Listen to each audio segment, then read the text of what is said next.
One conversation. That's all it took. A few careless words about money. About life insurance. About millions. James Whitmore never noticed his driver's hands tighten on the steering wheel that night. He never saw the dangerous spark in Victor's eyes. But by the time that car ride ended, James Whitmore was already a dead man. This is the story of the perfect crime, the kind where the killer comforts the widow at the funeral, then marries her, where he inherits the fortune, and almost gets away with it. For 10 years, Eleanor Whitmore slept beside her husband's murderer, and when she finally discovered the truth, it was lying in his toolbox. And this is a true crime story you won't forget. The morning air hung heavy over Palm Beach that July day, thick with the kind of humidity that makes your shirt stick to your back before you've even taken 10 steps. At exactly 6:15 a.m., James Whitmore stepped out into this oppressive heat, tying the laces of his running shoes with fingers that had signed million-dollar deals. The 72-year-old real estate mogul took a deep breath, adjusted the gold Rolex on his wrist, that ever-present symbol of his success, and began his daily ritual. Left foot, right foot, the steady rhythm of a man who controlled everything in his world. Except this morning, he didn't. Because someone had been watching, studying, waiting. Victor Gaines knew James's routine better than James himself. He knew the exact minute James would reach that secluded curve on the jogging trail, where the trees grew thick and the security cameras didn't reach. At 6:21 a.m., as James rounded that bend, the peaceful morning shattered. The roar of an engine, too loud, too fast. Tires screaming against pavement.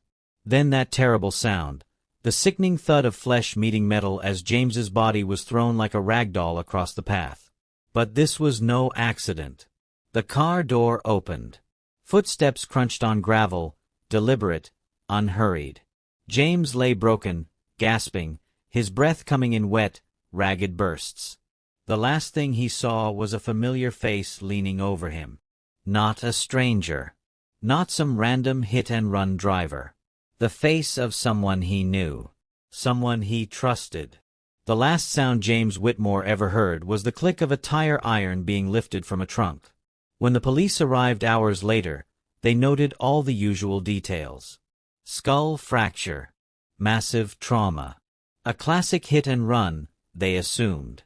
But there was one detail that didn't fit. That gold Rolex, the one James never took off? Gone. Not lost in the crash. Not torn away on impact. Carefully, deliberately removed. Like a trophy. Or maybe, like evidence. Meanwhile, back at the Whitmore estate, Eleanor paced the marble floors, her worry growing with each passing minute. James was never late. Never. When the phone finally rang at 9:12 a.m., the voice on the other end delivered news that would shatter her world. And standing right beside her, ready with a comforting hand on her shoulder, was Victor. Always Victor. The loyal driver. The dependable one. The man who would, in just a few short months, go from employee to widower's comfort, to something far more sinister. But that's a story for later. Because right now, in this moment, all Eleanor knew was that her husband was dead. And that gold Rolex, the one she'd given him on their 25th anniversary, it had vanished into the humid Florida morning, just like James. Neither of them would be seen again, until 10 years later, when a simple act of cleaning out a toolbox would reveal a secret too terrible to comprehend. Let me tell you about the night that changed everything. March 4, 2008, a date that would live in infamy, though no one knew it yet. The humid Florida air clung to the black town car as it glided through Palm Beach's exclusive neighborhoods. Inside the plush leather interior, James Whitmore adjusted his cufflinks while discussing numbers that would seal his fate. $3.4 million, he said casually into his phone, the words floating through the partition separating him from his driver. The policy will ensure Eleanor never wants for anything. The car hit a pothole, but Victor Gaines' hands never wavered on the wheel. His face remained an impassive mask, even as those numbers, 3.4 million, burned themselves into his brain like a brand. In the weeks that followed, Victor became a student of the Whitmore household. He noted how James always left for his jog at precisely 6:15 a.m., rain or shine. How the real estate tycoon favored the secluded eastern trail where the canopy of banyan trees created a shadowy tunnel. How security cameras stopped just short of the third curve. Victor began arriving early to study the route himself, walking it during his off hours, timing how long it took to reach that perfect spot where the trees grew thickest. He'd pause there, listening to the distant waves, imagining how sound might carry at dawn. Sometimes he'd stay until twilight, watching how the fading light played tricks on the eyes. All the while, those numbers echoed in his skull. 3.4 million. 3.4 million. The funeral was a masterclass in performance. Victor stood just half a step behind Eleanor, the perfect distance to appear supportive but not presumptuous. When her knees buckled during the eulogy, he was there in an instant with a steadying arm. When she forgot tissues, one miraculously appeared in his outstretched hand. He spoke in hushed tones about what a great man James had been, even as he catalogued every detail of Eleanor's grief, which songs made her cry, which memories brought a fragile smile, which times of day the loneliness hit hardest. In the months that followed, his presence became as natural as the ocean breeze. He'd appear with her favorite latte just as she realized she wanted one. He remembered anniversaries even James had sometimes forgotten. Slowly, carefully, he became not just a hired hand, but a fixture, a confidant, a friend. By spring of 2009, the transformation was complete. The beach walks began innocently enough. Fresh air would do her good, he'd suggest. Then came the dinners, first at restaurants, then cooked by his own hands in the Whitmore kitchen. When he finally kissed her under the same gazebo where James had once surprised her with pearls from Tiffany's, Eleanor didn't pull away. The proposal came on a moonlit balcony, the diamond catching the light as he knelt on one knee. The prenuptial agreement was generous. Of course it was. Why wouldn't Eleanor trust the man who had been her rock through the darkest days of her life? The wedding was a quiet affair at the estate. Victor wore James' favorite cufflinks. Eleanor carried the same flowers from her first wedding. When they danced to Unchained Melody, no one remarked how Victor's eyes kept drifting to the portrait of James watching from above the mantel. The paperwork was signed, the accounts merged, the estate transferred. The chauffeur now slept in the master bedroom, his shoes resting where James had once been neatly arranged. The help had become the head of household. The hired hand now held the purse strings. All according to plan. But here's what Victor didn't account for: the arrogance of success. In his careful plotting, he'd forgotten one crucial thing. The wealthy don't just collect art and properties. They collect secrets. And secrets, like fine wine, always come to the surface eventually. Especially when they're buried in something as conspicuous as a missing gold Rolex. The watch that should have been at the bottom of the ocean. The watch that now sat nestled in velvet in Victor's private safe. The watch that would ultimately be his undoing. But that's a story for another time. The morning of March 19, 2019, began like any other in the Whitmore household. Sunlight streamed through the French windows, painting golden stripes across the hardwood floors. Eleanor moved through her routines with quiet efficiency. Fresh flowers in the foyer, coffee brewing in the kitchen, the newspaper neatly folded beside Victor's empty chair. He'd left early for a meeting, she assumed.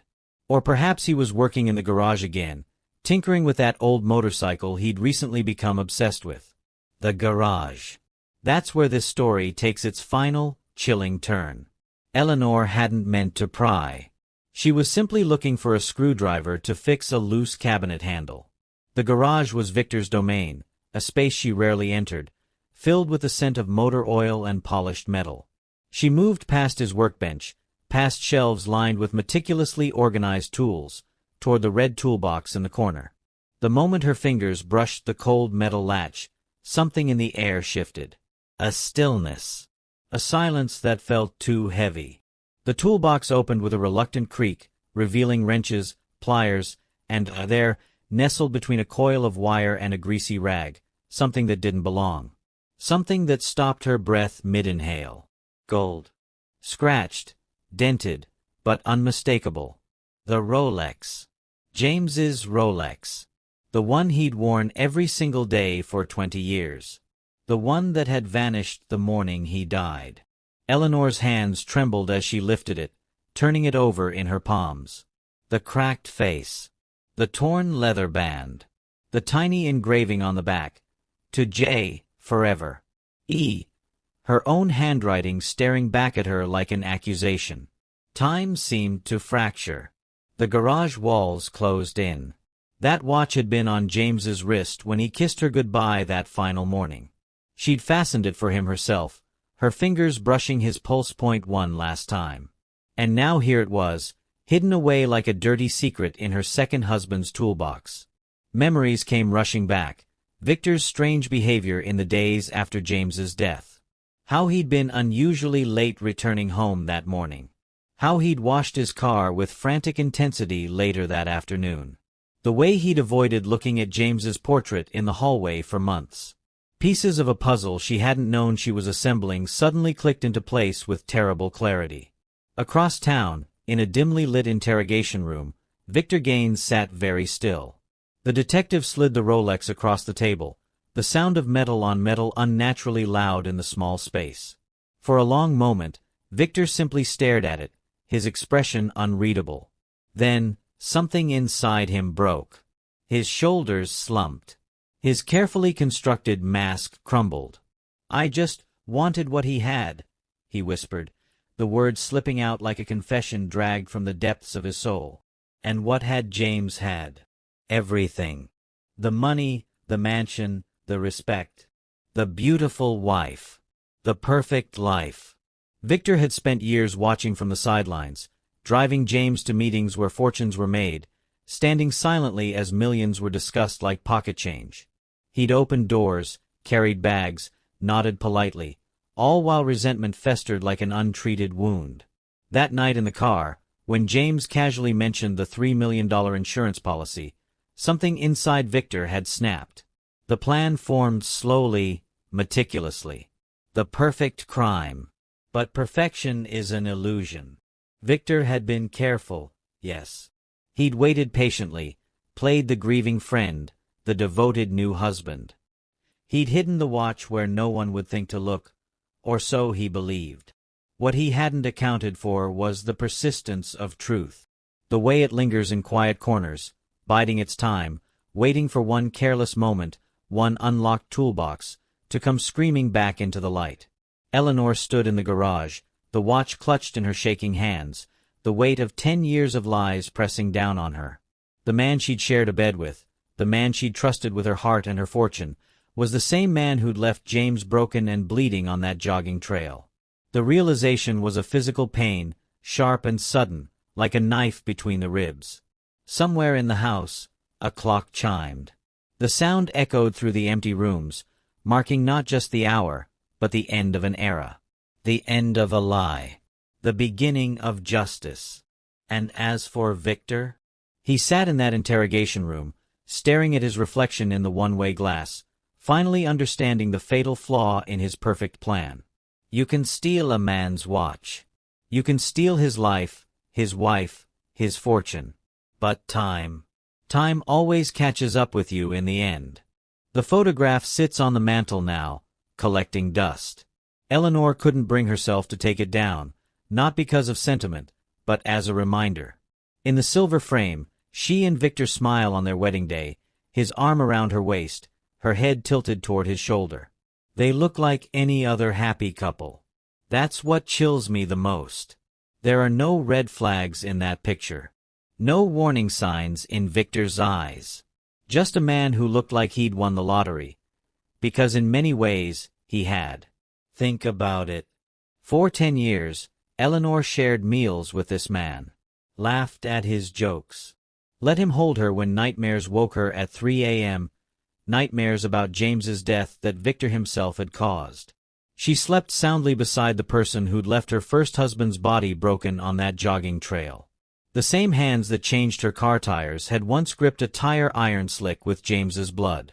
The cruelty of it takes my breath away even now. Victor's downfall came from the one thing he couldn't resist keeping, That damned Rolex. Maybe it was sentimentality. Maybe he needed to look at it sometimes, to relive his victory. Or maybe, just maybe, some part of him wanted to get caught. Because here's the truth about monsters. They're not the strangers lurking in alleyways.